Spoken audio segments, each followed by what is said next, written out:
Little content bit action, little FLab analysis to the internet. I have here, as you remember, the circuit set up where we set the resistance.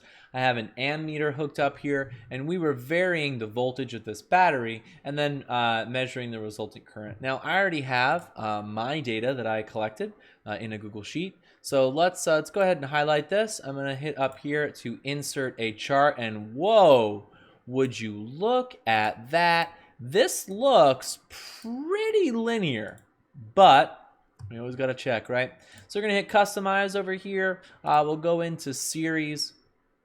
I'm going to add a trend line. Ooh, that's looking good. Show R squared of 1. And R squared of 1, should it be that good? Yeah, Mr. Lindley, it's simulated data. Like, it'd be weird if it wasn't. Correct answer. See, I was just testing you there. Testing you. We're going to hit label, use equation, and... Are you guys seeing what I'm seeing? I don't know. Maybe if you tell us what you're seeing, we'll see if we see what you're seeing. If I see what you see, you got to tell me what you see to know if I see what you see. Look at the slopes. That slope number looks oddly suspicious. Oddly suspicious. Huh. And then you can see that intercept is going to actually be negligible because it's so small. This is definitely a linear relationship, no reason to linearize. So let's actually try to build the mathematical model now. So mathematical model, right, we know is typically good old y equals mx plus b. And I'm going to wipe out the y-intercept because it's not needed. So my y here value, right, is going to be v. This is going to be equal to... right, this, and we know that this number for all of us, or at least for me, is 39, so I'm going to write that. This would be volts divided by amps, and this would be multiplied by current, symbol for current being capital letter I. So this would be my mathematical model. Now, if we remember back to the applet, if we pop back there for a minute, if I click this, we set the resistance to 39 ohms. So that tells us something pretty important about this, that this relationship, this mathematical model is something a little bit bigger, and it's actually something that is typically written like this: voltage equals current multiplied by resistance. And this, in fact, is something that we call Ohm's law. If only there was an applet that we could use to discuss Ohm's law a little bit further. Mr. Lindley, there is an applet. You shared it with us on the top of that other homework. Like you already shared that with us. Like it exists. I'm sure you have it open in another tab already. Like, come on, open it up. You got me. Ohm's law.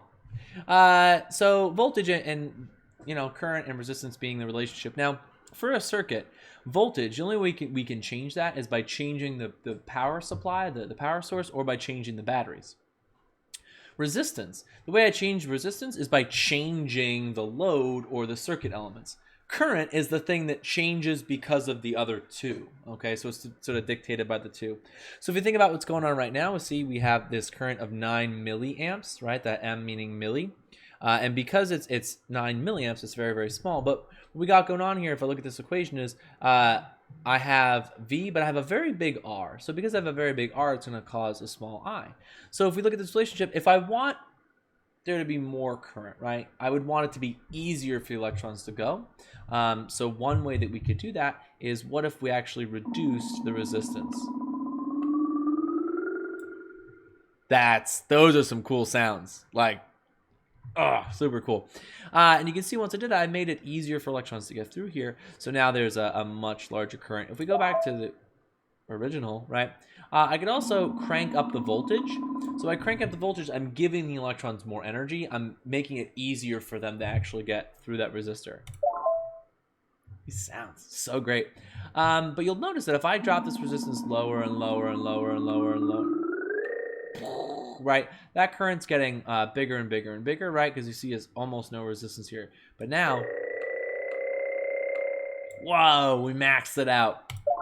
This sort of shows a relationship. An important thing from Ohm's law is that we're getting voltage I can change by changing the power source. Resistance I can change. right, by changing the actual resistor or light bulb or toaster or whatever it is, but current is dictated by the other two. So you can see this relationship, how we can build from here, and we can obviously use this to do some math and stuff. Voltage, symbol V, measured in volts. Current, symbol capital letter I for current, measured in amps. And resistance, if you remember back to some of the other stuff we've done previously, resistance is measured in ohms. Ohms like meditation, or silly Mr. Lindley. No, not like that. More like a Greek letter. Kind of looks like a horseshoe, like a horseshoe looking kind of thing. A shoe for a horse, like a sneaker, or can you just draw it, please? Of course, Mr. Lindley. For you, anything. Symbol ohm. Typically drawn, bad. Looks like that. Okay, so it's got like a flat bottom, rounded up, and then flat again, and that is the symbol for resistance. So this is ohms, O-H-M, right? So ohm, and that's the symbol that we're using for resistance. And in general, with Ohm's law, Ohm's law, this is how we're going to be able to calculate things for circuits. Now, you see how this equation is fairly simple in terms of not having squares or not having square roots or anything bizarre in it. So that makes some of the math that we do pretty simple, sorry. So that means obviously there's going to be some other stuff that's pretty complicated that'll come in, but that's for another video. So the Ohm's law of equals IR, pretty important. Make sure we get that FLab done analysis, and thanks for watching this content vid.